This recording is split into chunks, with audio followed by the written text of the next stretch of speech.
Olá, eu sou Laura Jardim, sou professora da Faculdade de Medicina da Universidade Federal do Rio Grande do Sul e eu vou deixar aqui gravada uma aula sobre o exame da sensibilidade para os alunos assistirem de forma remota, como um estudo dirigido da semiologia ou da introdução à clínica médica. Para isso, eu vou começar agora a compartilhar um PowerPoint, né, para que a aula prossiga, né, com um pouco de material sistematizado. Esse PowerPoint também vai ficar disponível individualmente, né, em separado para os alunos que tiverem interesse. Então, vamos falar, como eu acabei de dizer, né, sobre funções sensoriais, na verdade, e o exame da sensibilidade. A sensibilidade humana, ou mesmo dos mamíferos superiores, ela tem sido objeto de estudo talvez há um pouco mais, há uns 150 anos, ou 120 anos, vamos colocar assim, né, os estudos começaram. Um dos exponentes foi Charles Sherrington, que inclusive ganhou o Prêmio Nobel de Medicina, né? Era um histopatologista, esse senhor aí do lado direito, né, do lado esquerdo ali o laboratório dele, e que, entre muitas outras coisas, né, dividiu as nossas modalidades sensoriais simples em três grandes grupos, né? A sensibilidade simples, né, modalidade sensorial simples, interoceptiva, a exteroceptiva e a proprioceptiva. O exame neurológico, evidentemente, não pode examinar como que nós estamos percebendo as nossas vísceras, então a sensibilidade interoceptiva não participa desse exame. A sensibilidade exteroceptiva diz respeito assim ao conjunto de informações que estão sendo dadas de forma tátil sobre as superfícies ectodérmicas nossas, seja pele, seja mucosas, né? Então, eu vou ter modalidades sensoriais decorrentes de informações táteis, de informações algésicas, de informações térmicas e de pressão. São essas quatro modalidades. E, finalmente, o grupo da sensibilidade proprioceptiva é o grupo que informa sobre as aferências ou sobre os estímulos que nos informam sobre a posição das nossas extremidades ou dos segmentos corporais uns em relação aos outros.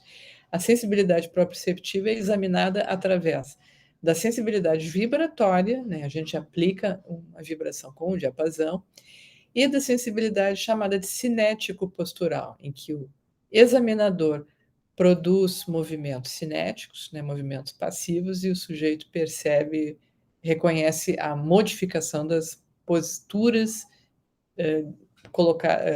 realizadas, né, essa modificação realizada sobre seus segmentos corporais. Tá? Bom, em resumo, nós vamos então tratar dessas modalidades sensoriais: tato, dor, tato e pressão, que é basicamente a mesma coisa, tato, dor, temperatura, sensibilidade cinética postural e vibratória. Essas modalidades, nós, ao estudar, né, ao fazer a semiologia das mesmas, a gente vai procurar ver se elas estão no estado de homeostasia, se estão normais ou se elas estão alteradas. Patologicamente alteradas, né? Nós podemos ter, nesse aspecto, aumento da percepção sensorial, aumento patológico, né? Diminuição patológica da sensibilidade táteis, né? E seroceptivas e proprioceptivas, ou alteração no sentido de má interpretação, né? A dor é a única das sensibilidades em que pode haver essa modulação para mais ou para menos da percepção da mesma, né? Nós tendemos a ser levemente estoicos, vamos dizer assim, para uma série de estímulos que estão acontecendo sobre as superfícies corporais. Porém, em determinados estados patológicos do nervo periférico, né, a sensibilidade algésica pode se exaltar e vai se manifestar como hiperestesia, ou seja, qualquer estímulo pode produzir dor. Isso é uma das manifestações de anormalidades sensoriais. As demais modalidades sensoriais simples, tato, temperatura, cinética, postural e vibratória, funcionam já no teto das mesmas. Não é possível aumentar a discriminação sobre as superfícies corporais do tato ou da temperatura ou assim por diante.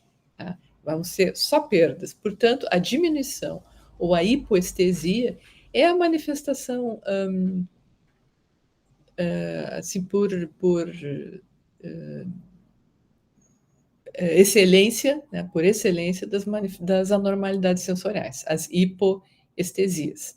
Por outro lado, finalmente também pode acontecer de o estado patológico produzir má interpretação, quer dizer, você está apresentando, ou melhor, o mundo está apresentando um tipo de estímulo e a percepção na pele ou na mucosa do sujeito reconhece outro estímulo.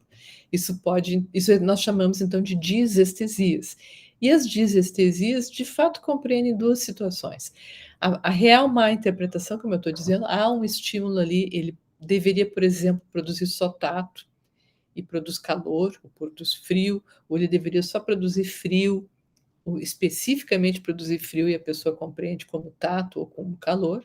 A gente vai chamar isso de alodinia ou alodínia. Creio que o mais correto é chamar de alodínia, porque se trata de uma palavra grega, né?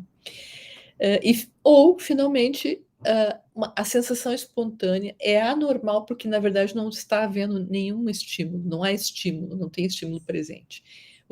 Situação que a gente chama de parestesia, né? E que provavelmente todos nós já experimentamos em algum momento, né? Depois de termos mantido um membro numa posição durante muito tempo, pressionando um tronco de nervo e produzindo uma leve isquemia e que vai irritar, né, algumas vias, algumas fibras e trazendo então informação de irritação, de mal-estar, quando na verdade não tá andando dali nenhuma formiguinha, não há nenhum, há um formigamento sem andar formigas sobre nós. Parestesias, então, tá? Essas modalidades sensoriais são reconhecidas entre si por conta da presença de receptores específicos, né? Então, é necessário ver receptores específicos para a gente distinguir quando é calor, quando é frio, né? Quando é dor, quando é só tato fino, quando é pressão e assim por diante. Então, os receptores é que distinguem a priori essas modalidades distintas. As terminações sensoriais livres são um tipo de receptor esteroceptivo dos mais simples, mas são responsáveis pela percepção ou pela detecção de dor e de temperatura, né, de calor e frio. Quanto que esses órgãos mais complexos, mais diferenciados, um, responsabilizam pela detecção de tato, de vibração e assim por diante. Por sua vez, cada um desses receptores esteroceptivos, que estão bem próximos às superfícies corporais, vai emitir uma fibra neuronal, na verdade um dendritão, né? Um grande dendrito, uma fibra, que vai variar também entre eles. As terminações sensoriais livres, as que detectam dor, calor e frio, por exemplo, emitem uma fibra neuronal muito fina ou muito pouco mielinizada ou praticamente nada mielinizada. A gente chama isso de fibra C nesse diagrama. É essa fibra, dessa forma, que vai viajar pelos nossos nervos periféricos. Por outro lado, receptores esteroceptivos assim tão diferenciados como o fuso muscular, que não traz informação sensitiva nenhuma à nossa consciência. Ainda assim, ele é um receptor esteroceptivo porque ele vai fazer um arco-reflexo simples. Mas, por exemplo, o corpúsculo de Pacini, que detecta tato fino e vibração, esses receptores emitem uma fibra neuronal bem mais espessa, essa representada aqui como A delta, ela é mais espessa que a C, e mielinizada, ela está coberta por inúmeras células de Schwann, permitindo então uma velocidade de condução bem mais veloz que as fibras C. A alfa, fibra A alfa aqui está por conta, porque está nessa figura. Essa figura não quer denotar apenas as fibras aferentes ou sensitivas, tá? Mas a alfa é uma fibra eferente, portanto, motora e, portanto, ausente dessa aula, porque é uma aula só de sensibilidade, tá? Essas fibras, então, desde a delta até a C, vão subir para o nosso sistema nervoso central através de nervos periféricos, que têm uma estrutura, né, em rede, em retículo muito organoide, né, nada geométrico, nada planificado, né, nada planejado. Os nervos, por sua vez, se reúnem e se separam, melhor, permitem a união ou separação das fibras neuronais, né, de cada aferência, nos plexos, né, e que depois então, levam essas aferências, essas fibras aferentes ou sensitivas, para as raízes posteriores, tá? Que vão entrar entre cada corpo vertebral, né? Dentro do nosso sistema nervoso central. Se uma doença, eu vou parar aqui, mas evidentemente que prossegue mais para frente, né? Mas vamos pensar assim: se uma doença afeta ou atinge os nervos ou as fibras neuronais sensitivas de forma generalizada no corpo de um sujeito, de uma pessoa, eu vou ter os quadros de neuropatia periférica. A gente chama isso, ou de polineuropatia periférica, ou, porque poli quer dizer muitos, todos os nervos, né? Óbvio que pode acontecer de que todos os nervos fiquem atingidos, mas a gente tem que recordar que os processos de adoecimento decorrentes de síndromes ou de doenças metabólicas, como diabetes mellitus, como insuficiência renal, se estabelecem muito paulatinamente, muito gradualmente. Portanto, somando, né, tendo efeitos aditivos ao longo do tempo. E aí os primeiros nervos, ou as primeiras fibras neuronais a serem atingidas por um tipo de doença assim, são aquelas mais frágeis, mais propensas a ter problemas, e que são exatamente as mais longas, as mais extensas, né? É natural pensar isso, porque estão mais expostas por serem mais longas, já que vão ter que fazer transportes, né, axonais por trechos muito maiores, vão ter que receber proteínas que estão sendo sintetizadas lá no pericário, né, no corpo neuronal, no corpo mesmo do neurônio, que estará mais distante ou menos distante. Quanto mais distante, mais chance de haver problemas do transporte de organelas, ou de proteínas, ou da distribuição energética, até de ATP e assim por diante. Então, por isso que os nervos periféricos mais longos são os nervos periféricos onde as manifestações de uma polineuropatia sistêmica se manifestam primeiro, num tipo de perda de sensibilidade que a gente chama de padrão de bota e de luva, começando pelos pés e subindo paulatinamente como um nível de água, até quando chega aproximadamente por aí, né, pelos joelhos. As mãos também passam a ter hipoestesias, porque aí os nervos ou as fibras neuronais no membro superior terão mais ou menos a mesma dimensão que essas aqui vamos dizer assim, da coxa, tá? Por outro lado, se uma lesão atinge não todos os nervos periféricos, mas exclusivamente um, nós vamos chamar isso de mononeuropatia, né? Em geral é traumática, mas pode também não ser, pode ser decorrente de condições infecciosas, né? E outras, né?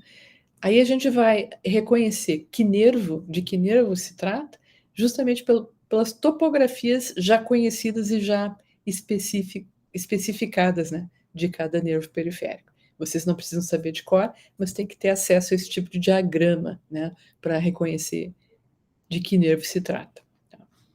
Por outro lado, se a lesão está no nível da raiz dorsal, da raiz posterior, melhor dizendo, tá? Das raízes posteriores, a gente vai ter hipoestesias, porque elas são a grande manifestação das lesões das modalidades sensoriais periféricas, das modalidades sensoriais simples. A gente vai ter hipoestesias dermátomos de raiz, distinguindo, eles são dermátomos diferentes dos dermátomos dos nervos periféricos, né? Ó, vocês estão vendo, né?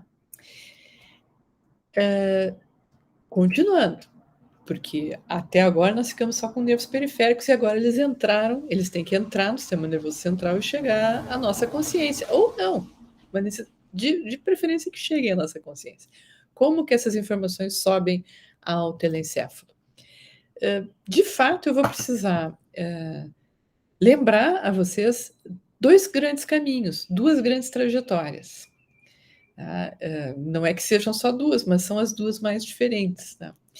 A primeira das vias que são importantes para a semiologia, porque elas, ao compreender essa via, a gente vai entender as topografias das doenças do sistema sensitivo, vamos chamar assim. A primeira das vias importantes, aferentes, né, das vias aferentes importantes, é a via que traz as informações sobre dor e temperatura, portanto, aquelas informações que são percebidas inicialmente por terminações sensoriais livres, que depois são trazidas por fibras tipo C e que vêm viajando, vão até o corpo do nervo sensitivo, que no gânglio da raiz posterior, que emite um axônio, entra através da raiz posterior, né, e encontra-se no corno posterior da medula, na substância cinzenta, onde faz as suas primeiras sinapses, ou uma ou duas, aqui é controvérsia, nesse desenho tem uma só, no outro desenho tem duas, mas enfim, faz a sua sinapse com o segundo neurônio. Esse segundo neurônio cruza, muda de lado imediatamente. Ele, não há espera, não há expectativa. Esse segundo neurônio cruza para o lado contrário à origem da sensibilidade, né? Quase que imediatamente, criando um trato chamado espino talâmico. Evidente que o primeiro lá embaixo, né, do dedão da gente, foi o primeiro que entrou, depois o pé, depois o dorso do pé, depois o tornozelo, assim por diante. Você vai somando isso e vai fazendo esse trato ficar espesso. Ele vai subir até o nosso tronco cerebral e se espessando. Ele vai até o tálamo, porque ele vai crescendo por aqui, pela lateral. Nós ainda estamos na medula vertebral, depois a gente está aqui no bulbo, aí na ponte, aí no mesencéfalo, e lá no tálamo ele encontra o terceiro neurônio, que manda finalmente a informação para a córtex sensitiva primária, né, no lobo parietal da gente. A gente tem só que se lembrar que essa decussação, ou esse cruzamento aqui, não é exatamente no mesmo plano de entrada do primeiro neurônio, tá? Não é um pouquinho acima, tá? Não é no mesmo plano axial. Os planos axiais são esses horizontais. Então, eu vou dar um exemplo. Eu estou fazendo, sei lá, eu sinto aqui na ponta do meu dedo frio, essa sensibilidade térmica no polegar polegar esquerdo, deve entrar em C7 meu, então na raiz dorsal, entre as vértebras cervical 7 e 8, C7, ela entra ali, essa informação térmica entra ali como essa linha vermelha, né, como esse neurônio vermelho, encontra o segundo neurônio e cruza. Não vai cruzar em C7, cruza em C6, talvez C5, cruza um pouquinho acima, e aí entra dentro do trato espinotalâmico, como os demais, tá? Então, esse diagrama aqui é que foi o único que eu encontrei, né, que denota essa questão, tá? Dá uma subidinha, tá? Não é no mesmo plano horizontal ou axial que se faz a decussação. A decussação é um pouco mais acima, mas é num segmento, cruzou e acabou. Não cruza mais, cruzou uma vez só. Bom? Versus um caminho completamente diferente, que é realizado, né, pela via da propriocepção e também do tato, mas da propriocepção, que é o que nos interessa aqui falar. Então, vocês recordam, né, que um corpúsculo complexo, como o corpúsculo de Pacini, detecta sensibilidade vibratória, vamos chamar assim, também na ponta do meu dedo. Isso vai viajar por uma fibra bem melanizada, fibra A delta, mesma coisa, vai para o gânglio da raiz dorsal específico dessa fibra, que manda um axônio, entra pela raiz posterior, mas daqui para frente tudo diferente. Ignora solenemente o corno posterior da medula, não vai para o corno posterior da medula. Tá? Já está bem mielinizado isso aqui, vai já direto para a via dela. Já vai direto para a via dentro do funículo posterior, já é via aferente, via de subida. Tá? E vocês notem que eu estou falando aqui medula vertebral em algum nível, tá? E aqui já é bulbo e ficou do mesmo lado. A via viaja pelo mesmo lado, lá pelo cordão posterior, bem atrás, o tempo inteiro. Então, se eu estou me referindo agora a uma sensibilidade cinético-postural aqui no meu polegar esquerdo, essa informação cinético-postural também subiu para o C6, mas viaja pelo lado esquerdo até chegar no bulbo, já está dentro, então, do encéfalo, né, lá na fossa posterior da cabeça da gente, onde encontra finalmente seu segundo neurônio, que é sempre o neurônio que cruza. Só que esse segundo neurônio agora está no bulbo. E tudo cruza ali no bulbo, todas. Então, assim, já faz um trato espesso, né? Vamos dizer assim, pelo lemnisco medial, que a gente chama isso de lemnisco medial, essas estruturas que acho que estão melhor desenhadinhas aqui. Desde o bulbo até o mesencéfalo. E lá no tálamo, novamente, encontra o terceiro neurônio que vai para a córtex sensitiva primária, onde a consciência, ou a possibilidade de consciência, então, da posição das nossas estruturas corporais se dá, né? Essa possibilidade se dá, o acesso à consciência. Então, são caminhos bem diferentes, né? De novo, ó, mesmo tipo de esquema para quem gostar desse esquema, como eu. Então, nós temos dois tipos de caminho diametralmente diversos, né? A dor e a temperatura, o trato da dor e da temperatura, viaja contralateralmente ao estímulo. Se o estímulo foi feito à esquerda, a viagem vai ser feita pela direita, quase desde a entrada no sistema nervoso central. Um pouquinho entrou, logo em seguida cruza e vai para o outro lado. Enquanto que o caminho ou o trato da propriocepção, da informação proprioceptiva, viaja do mesmo lado do estímulo, se eu sentir aqui no dedo ou lá no meu dedão, no meu pé, essa informação vai viajar por toda a minha medula do mesmo lado, do lado esquerdo até o bulbo, ou seja, lá dentro da cabeça onde vai haver a decussação. São coisas bem diferentes. Enquanto que o tato, propriamente dito, usa os dois caminhos.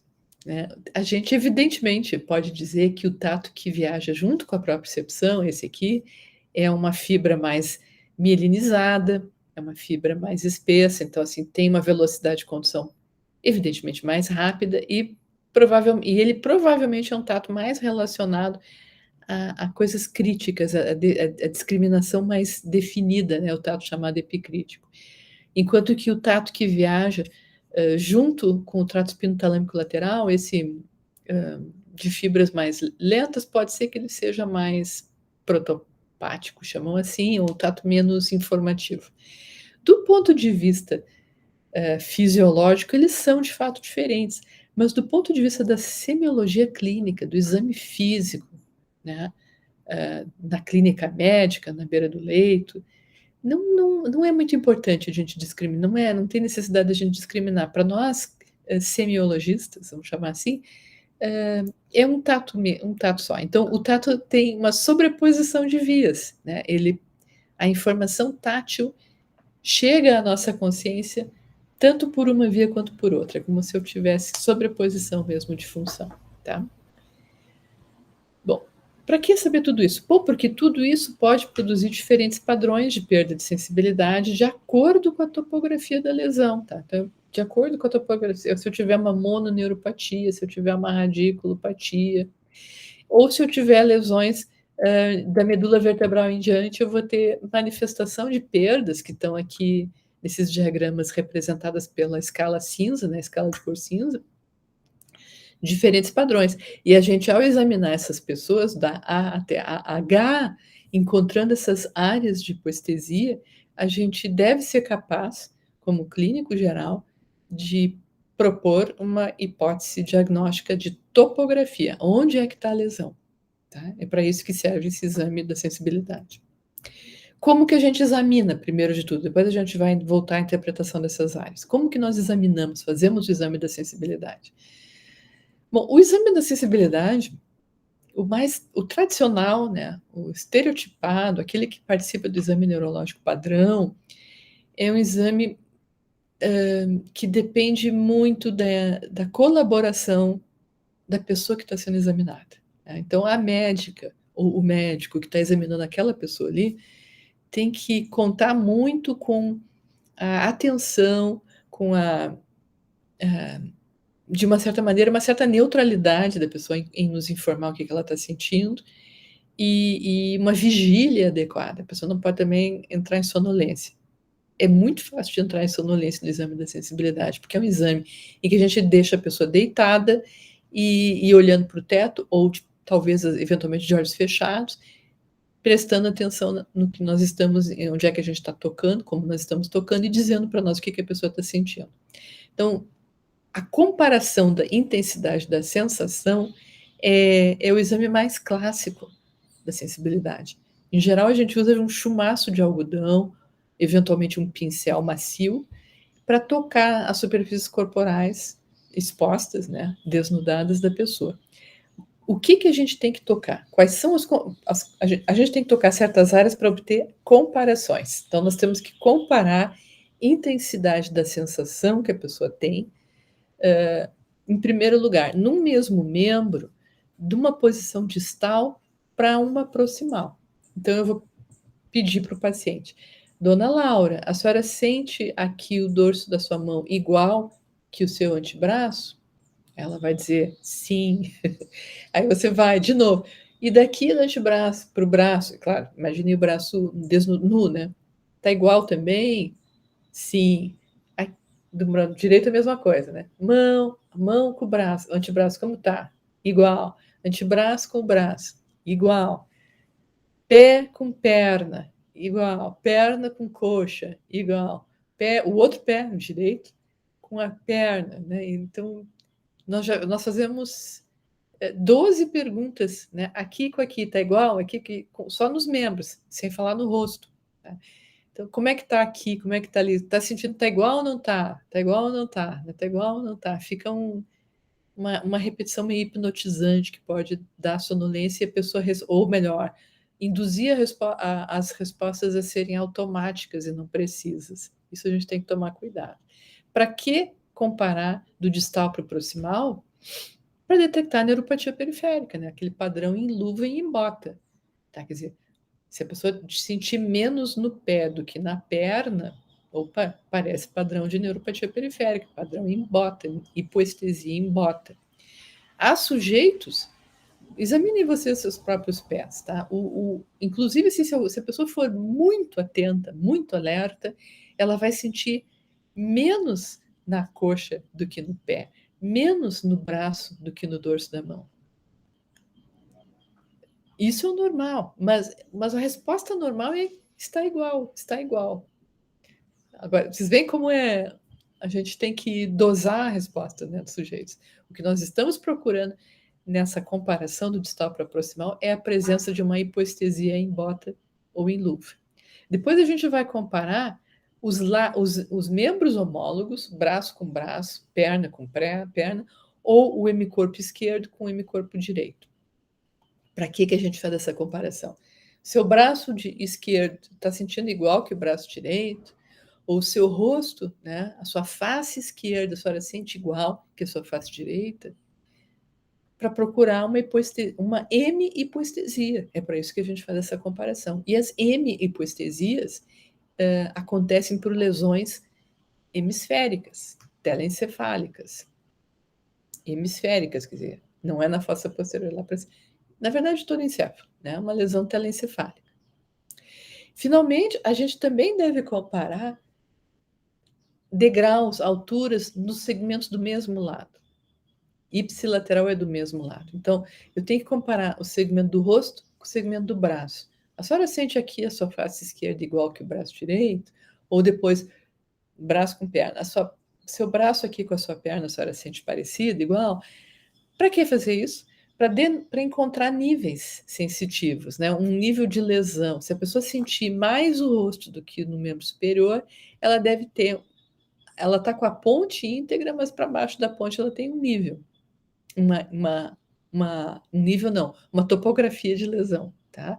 E se ela sente bem o braço e não a perna, eventualmente a medula cervical dela está adequada, para baixo da medula cervical pode haver uma lesão, né? Nós estamos encontrando topografia, então, abaixo da medula cervical. Entre membro superior e membro inferior, né? O membro superior está bem, membro inferior pode ser na medula torácica, tá? E, finalmente, a gente deve tentar encontrar também um nível sensitivo mais específico. A maneira de encontrar esse nível sensitivo, se a pessoa tem uma transecção medular, né, é realizar esse exame com uma agulha sobre a superfície corporal do tórax e do abdômen, né, nos metâmeros, aqueles bem estabelecidos naquele diagrama das raízes posteriores que eu mostrei para vocês. Esse é um exame que é melhor a gente fazer ao vivo, né? Ou se eu tivesse aqui alguém para examinar assim, né, para denotar onde é que está a lesão medular. Tá? Finalmente, eu devo dizer assim para vocês que esse é um exame tão extenso, até aqui, né, até onde eu estava falando, esse é o exame clássico da sensibilidade. Mas ele é um exame que não mede, ele não tem metria, né, ele não tem graduação de quanto mais grave ou quanto menos grave o problema está. Então, a gente tende, às vezes, a buscar uma simplificação disso tudo, pode-se fazer assim, né, nas provas de discriminação, que a gente vai realizar bem distalmente, bem no pé, vamos dizer assim. Para que fazer só distal? Porque vocês recordam, né, as lesões periféricas costumam iniciar nos pés, né? Logo, e não só periféricas, as centrais também, qualquer coisa de via, né, de via longa, né, da via periférica e da via central, lá nos funículos posteriores também. Qualquer coisa, qualquer afecção que houver, qualquer distúrbio, qualquer disfunção, vai atingir as fibras mais longas primeiro. Por isso que a gente examina o pé. Se o pé tiver modalidades sensoriais normais, tato, dor, temperatura, cinética postural, vibratória, o resto também deve estar normal. Então, é natural que a gente examine primeiro o pé. E o exame que a gente usa para isso, a gente chama de discriminação entre estímulos táteis grosso e fino, ou tátil e quase algésica, né? Discriminação tátil algésica, uma agulha poderia fazer isso, né? Num teste simultâneo da sensibilidade algésica e tátil. Eu estou aqui num ambiente bem doméstico, eu não tenho como examinar ninguém, mas eu me recordei que eu tenho um vídeo onde a certo momento encontrei, tá aqui, ó. Em certo momento eu começo a examinar, eu tirei o som já, a sensibilidade, fazer essa discriminação com uma agulha. Peguei uma agulha que já está rombuda, eu mostro para o sujeito o que eu quero fazer. Eu estou encostando aqui em tico grosso e aqui com fino. Você reconhece, está entendendo? Ó, esse é o fino, dá para distinguir? Aí a pessoa diz que sim, consegue distinguir. Então agora eu vou fazer o que eu quero de fato fazer, o teste. Você não olha para lá, está olhando para o teto.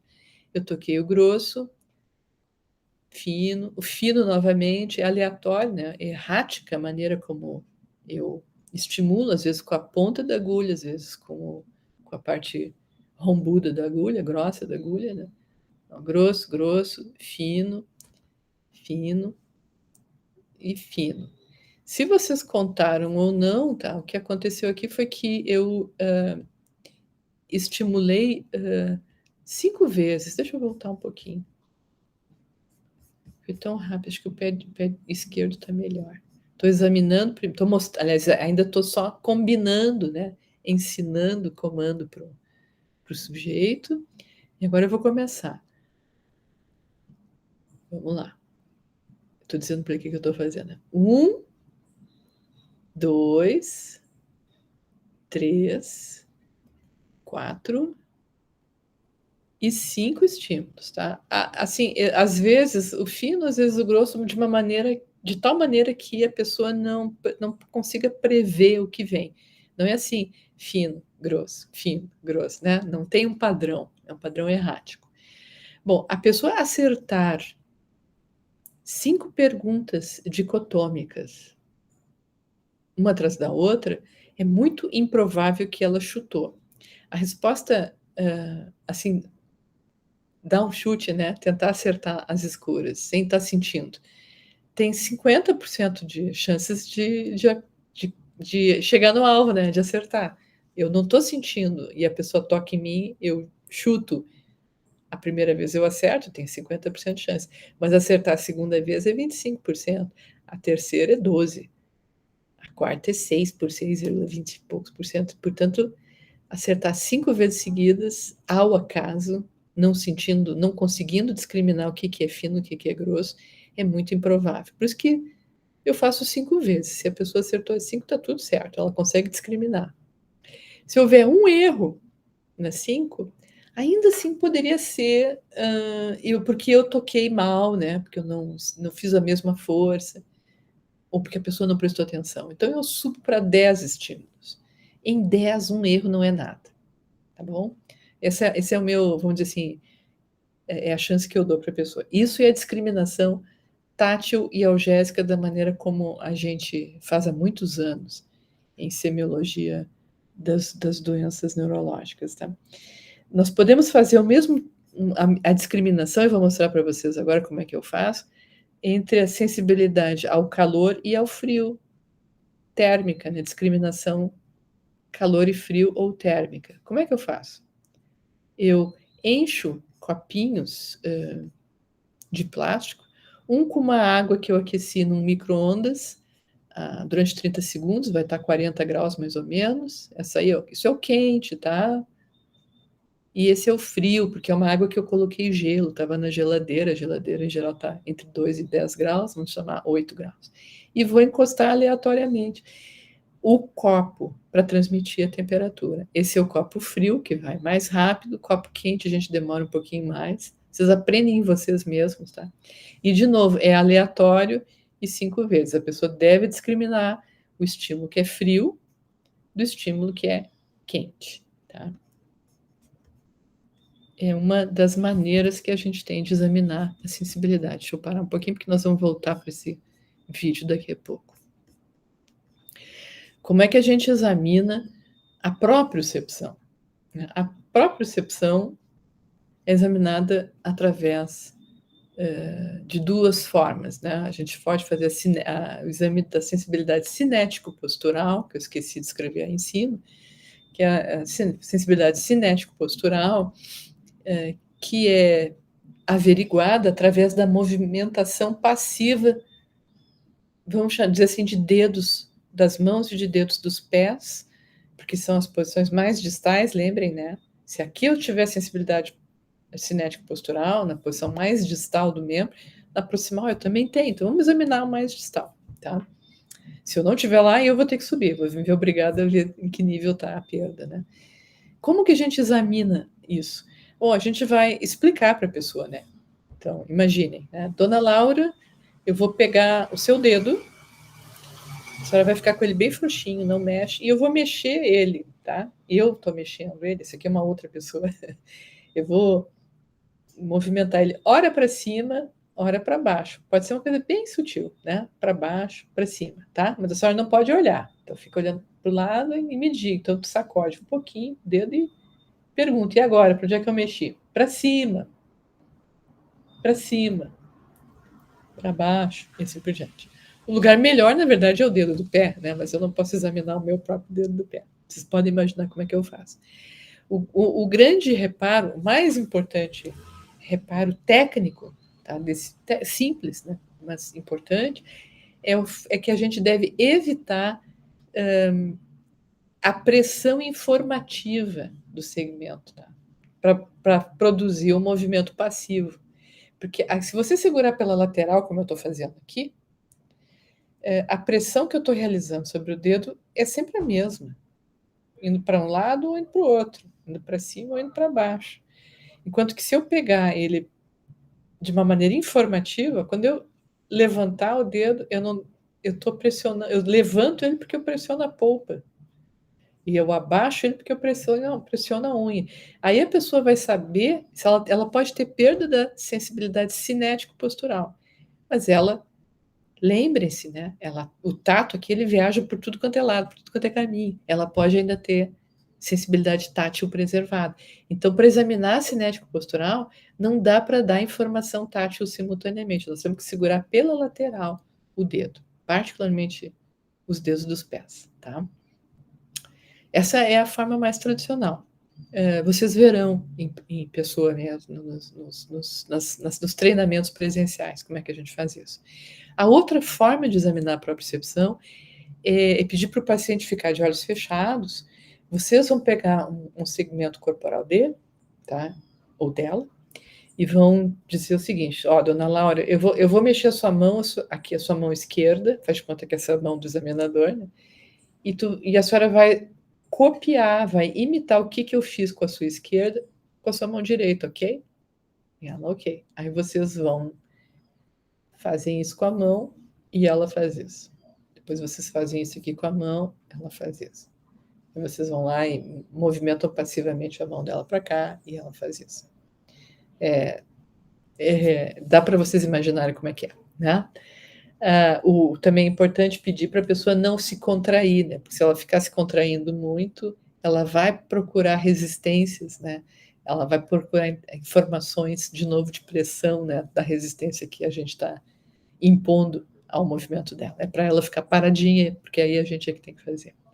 A propriocepção participa, evidentemente, da manutenção de posturas do corpo da gente. Então, se a gente não tiver boa propriocepção, a gente vai oscilar, a gente vai ter uma marcha ebriosa ou atáxica, né? A gente não vai conseguir manter o equilíbrio estático de pé, porque a gente não sabe onde é que estão, como é que está o estado contrátil de todos os nossos músculos, né? Então, sem a propriocepção, a gente tem ataxia, necessariamente, tá?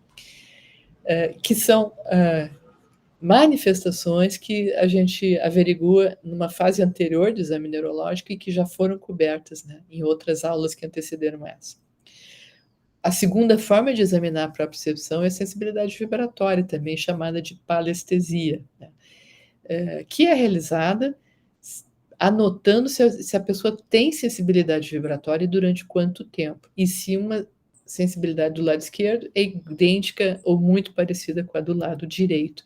Então, como que a gente faz isso? Eu vou voltar para aquele vídeo, eu sempre erro o caminho, que é um vídeo de treinamento de uma escala, não vem exatamente ao caso para vocês aqui, já é para uma outra situação. Então, aqui eu vou examinar a sensibilidade vibratória dessa pessoa. Deixa eu expandir aqui, estou explicando como é que é feita a prova.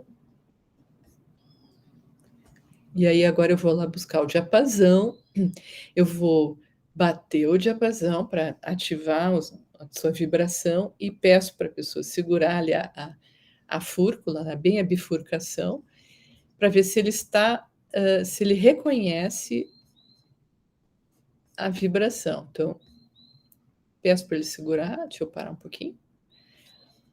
Eu dei a chance dele segurar a posição melhor, que é bem na bifurcação, e pergunto para ele: o que você está sentindo aí?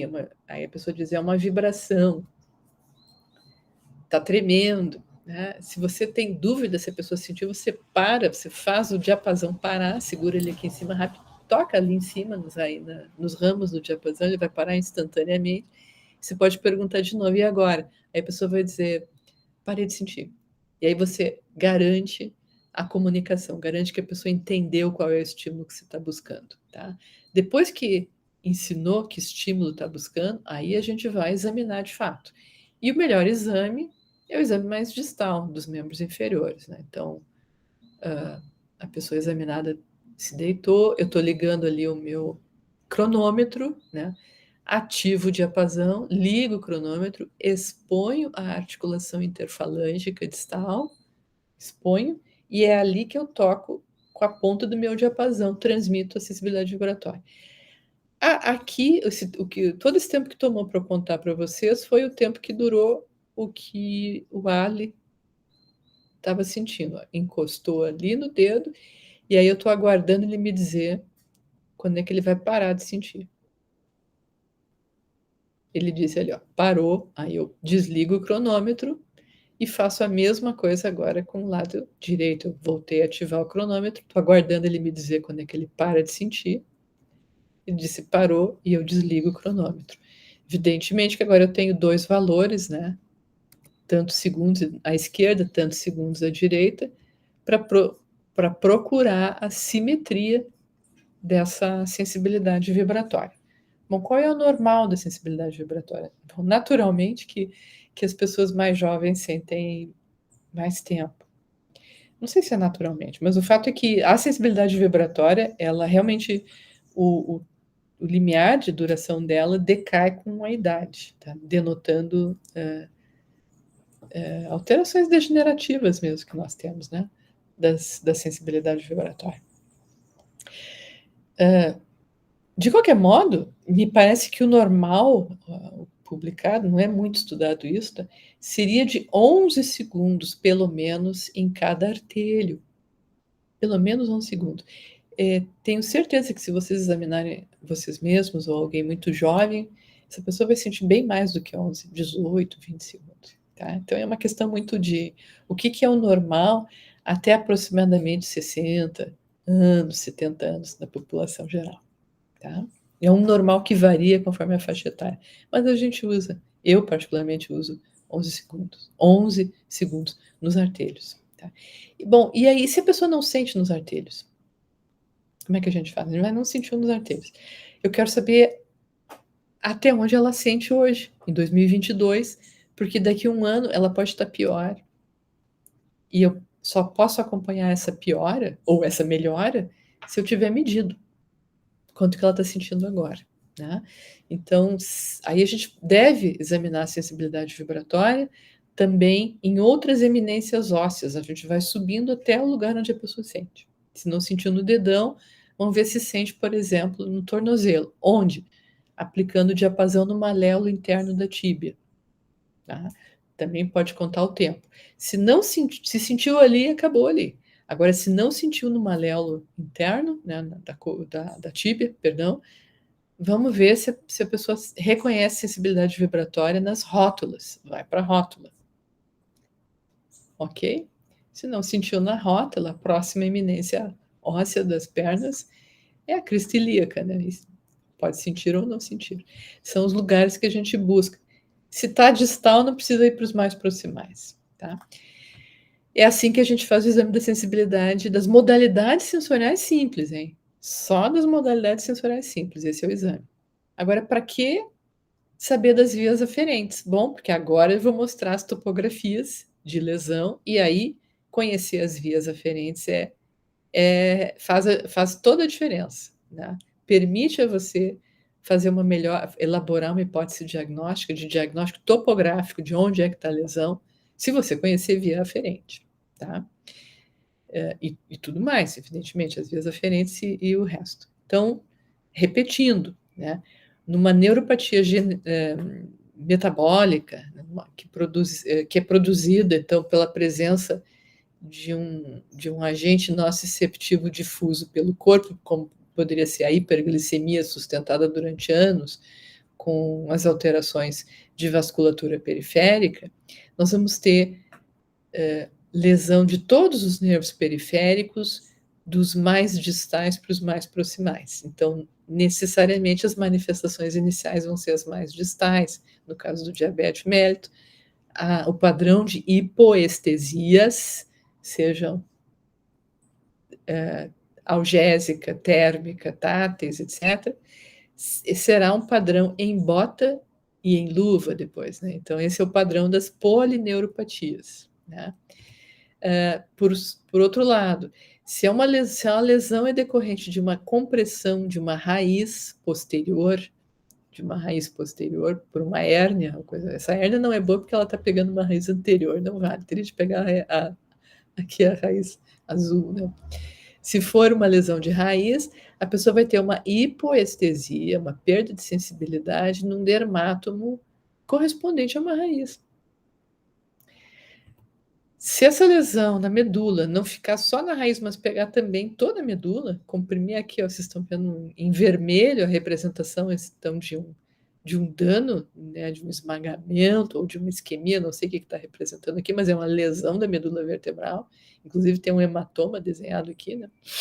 Provavelmente porque aqui a gente teve uma fratura ou não, aqui não houve fratura, né? Houve um deslocamento, né, do eixo vertebral. Mas aí a gente agora esmagou a medula, apertou a medula transversalmente. Isso quer dizer que o que desce, o que vinha descendo de informação eferente, que sempre vai ser motora, é interrompido aqui e a pessoa, as coisas todas que são determinadas distalmente não vão acontecer, ela vai ficar paralisada. Ao mesmo tempo, as informações sensitivas que entraram aqui embaixo são interrompidas aqui, não conseguem subir, só sobe daqui para cima. Então, a pessoa vai ter daqui para baixo anestesia, né? Então, o padrão será de uma anestesia, de uma para-hipoestesia ou para-anestesia, um nível, né? Daqui para baixo eu não sinto tampouco movimento, mas afinal de contas, a aula é de sensibilidade. Se a lesão for uma secção pela metade da medula, uma hemissecção da medula de trás para frente, tá? O que vai acontecer é que eu vou lesar. Aí vocês vão lembrar daquela história, porque eu estou falando de aula de sensibilidade, né? De vias que cruzam e de vias que não cruzam. Aqui, se eu machuquei essa metade direita da medula, porque aqui está o ventre, aqui estão os córneos anteriores, aqui está o ventre, aqui estão as costas da pessoa, então aqui é o lado direito da pessoa. Se eu cortei aqui o lado direito dessa pessoa, as vias que estão subindo pela...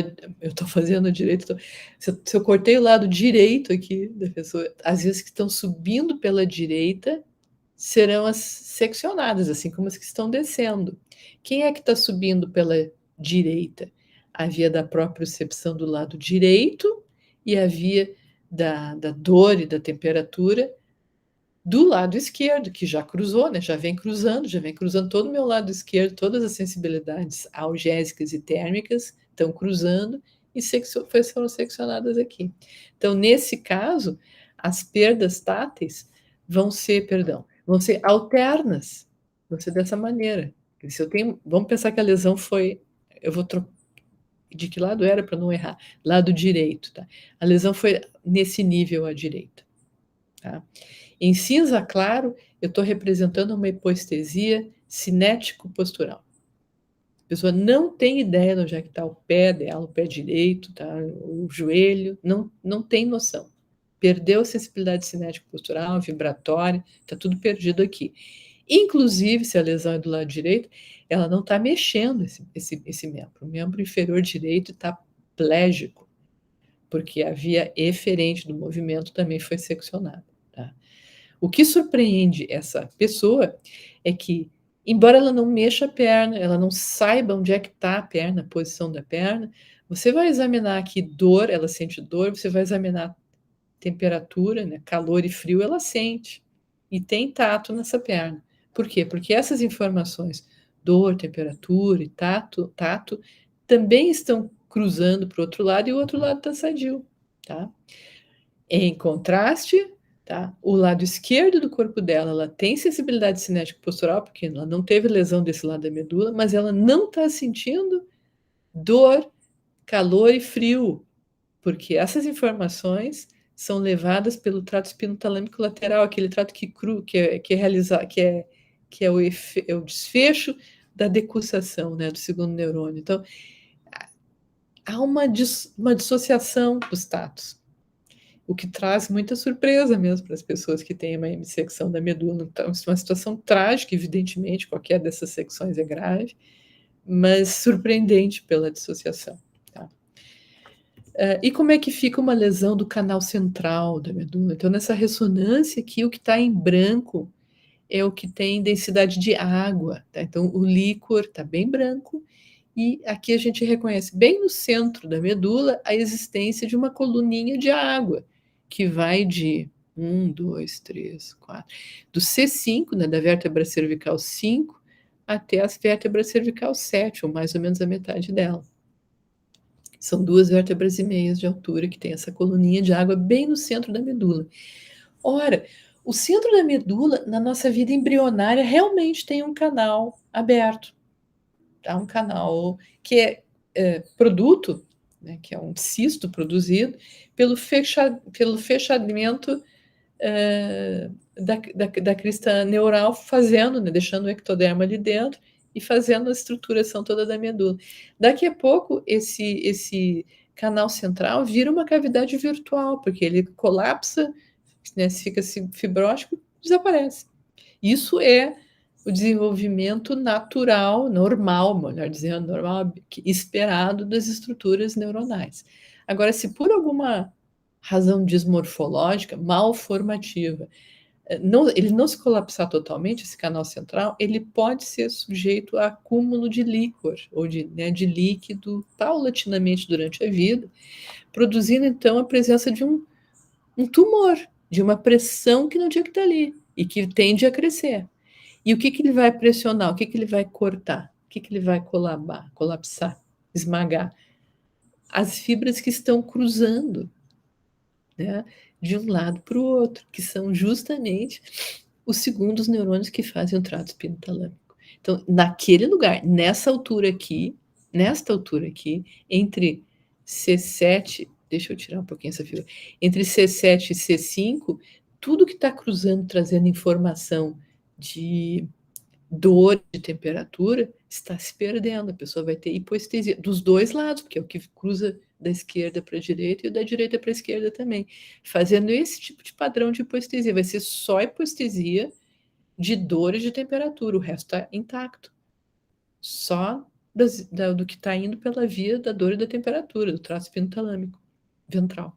Eu disse lateral, ventral. E por que só daqui, né? Na verdade, tinha que ser até mais em cima essa cor, assim.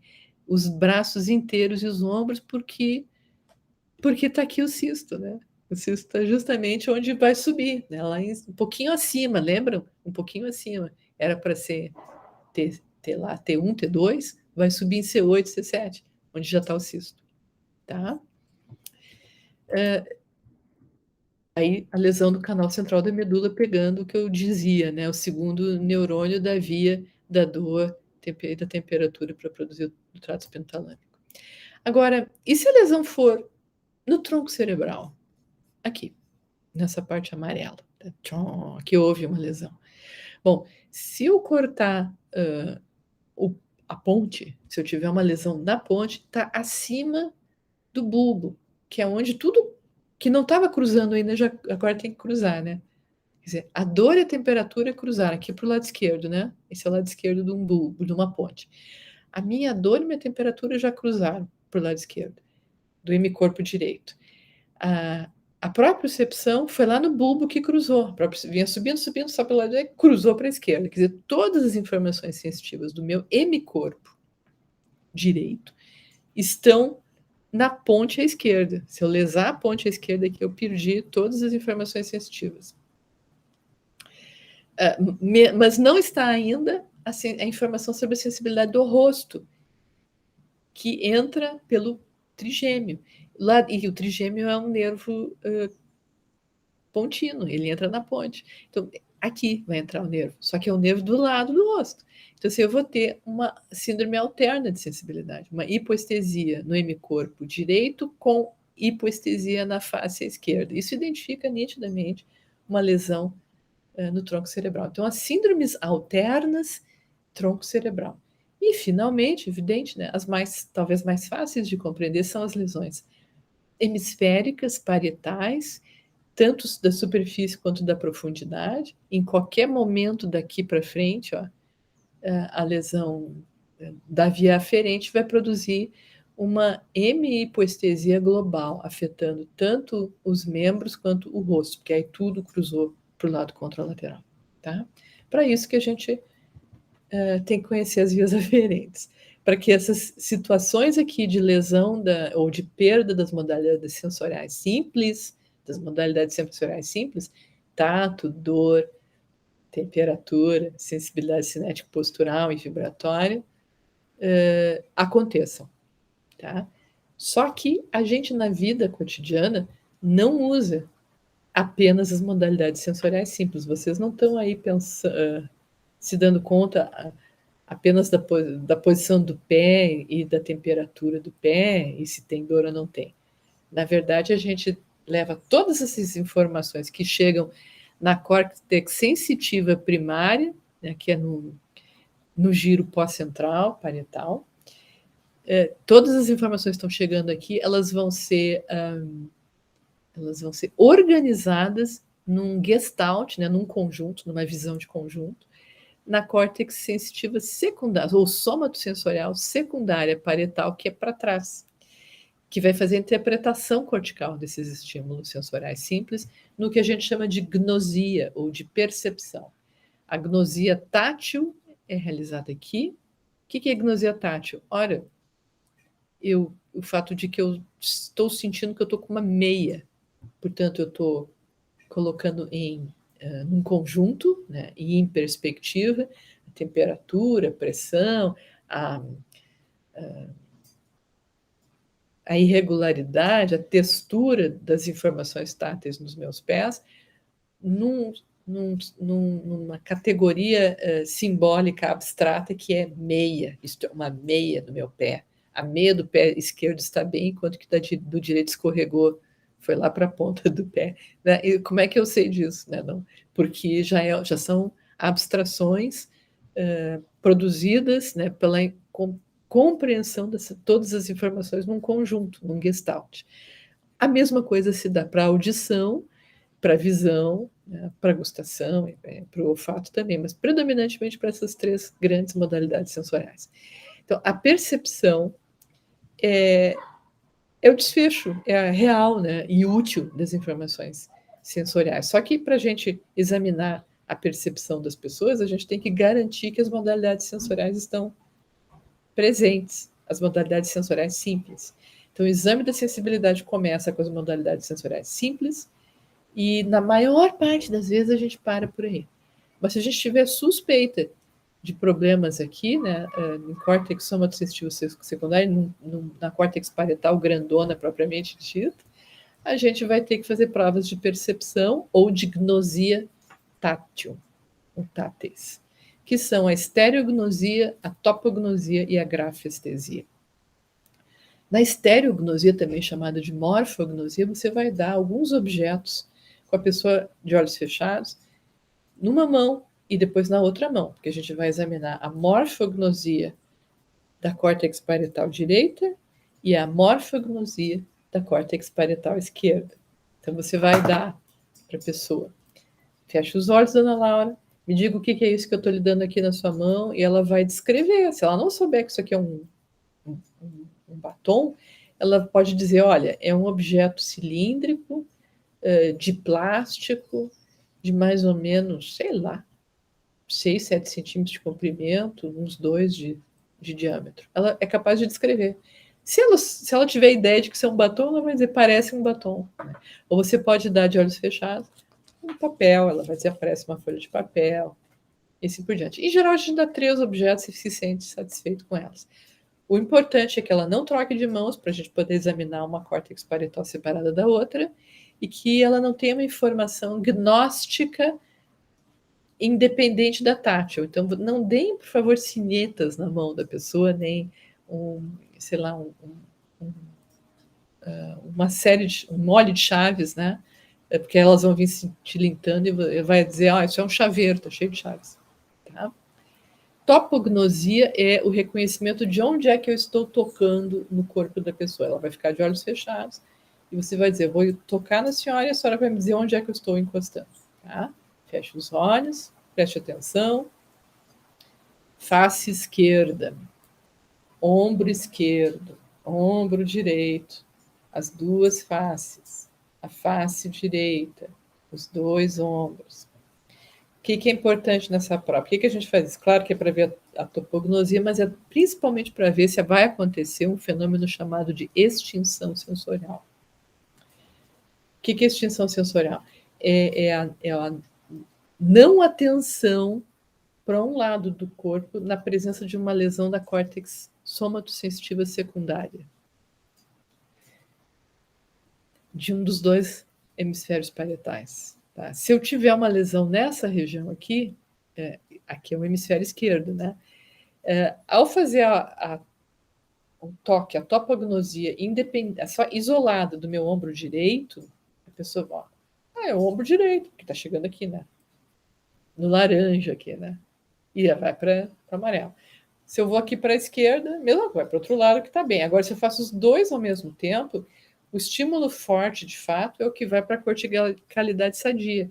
O que vai para a corticalidade com a lesão pode ser ignorado e vai ser extinto. Tá? Então, extinção sensorial identifica, em geral, lesão da córtex somatosensorial secundária, parietal, através do exame da topognosia.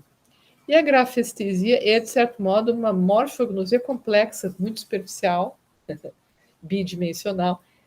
Como é que a gente faz? A gente expõe, né, uma parte da pele da pessoa e vai escrever números, né, com uma ponta. Evidentemente, não vamos escrever com tinta, né, mas vocês vão escrever números. Vão escrever.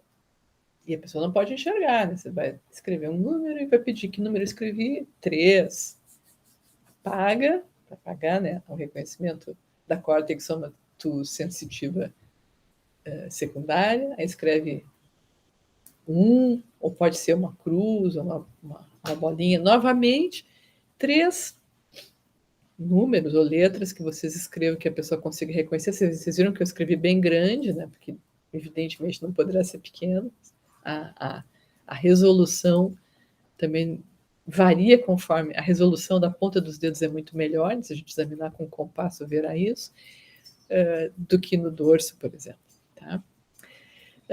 Finalmente, quando a gente tem lesão, então, essas coisas de gnosia ou de percepção, né, são tarefas que, na verdade, averiguam justamente as funções dessa área, tá? da córtex secundária, que é aquela que reúne todos os estímulos. A grafestesia em especial esclarece isso, né?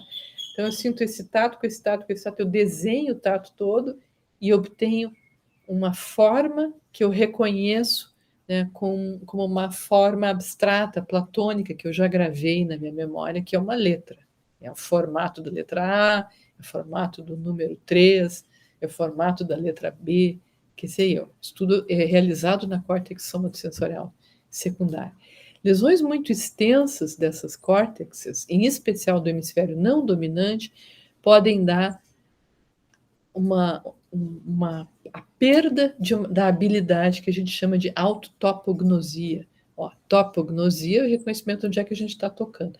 Na autotopognosia, eu reconheço o que são topografias minhas no meu corpo, que são segmentos do meu próprio corpo. Né? Então, é a percepção de que essa posição é minha, que esse corpo é meu. Numa lesão da córtex parietal secundária do hemisfério direito, em especial, a pessoa pode perder isso e ficar com autotopoagnosia. Ela não reconhece mais que esse braço esquerdo é dela. Agora, o lado, praticamente isso acontece do lado dominante, né? Do lado não dominante, melhor dizendo, que costuma ser o hemisfério direito. Então, portanto, eu não vou mais reconhecer que esse braço esquerdo é meu, que essa perna é minha. Lembrem-se que essas lesões são extensas e que, por serem extensas, elas costumam se acompanhar também do envolvimento da via da motricidade. Aí a pessoa vai estar hemiparética ou provavelmente hemiplégica, à esquerda. Então, além de estar hemiplégica, não reconhece que o braço é dela, a não ser que você obrigue ela a olhar. Você traz a mão e mostra para ela, esse braço é meu. É muito inusitado, mas é um fenômeno cognitivo.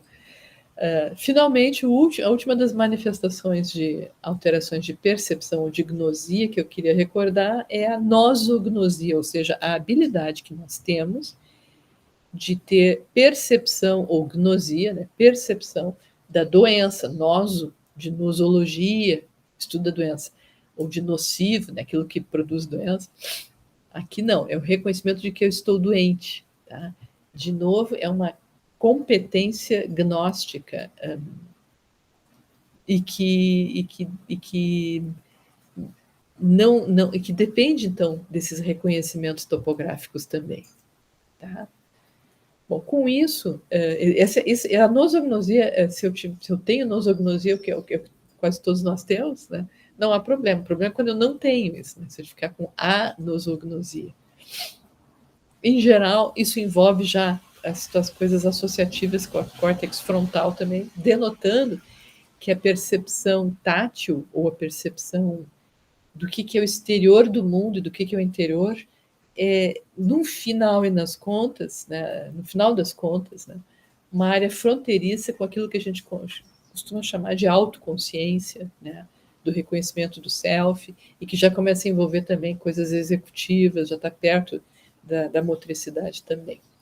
Com isso, eu acredito que eu falei tudo que eu queria revisar com vocês do exame da sensibilidade, e insistir que essa aula, a parte do PowerPoint, vai ficar disponível também para quem quiser. As referências bibliográficas também estão lá, estão juntas, que eu não preparei aqui. Tá? Obrigada e até breve.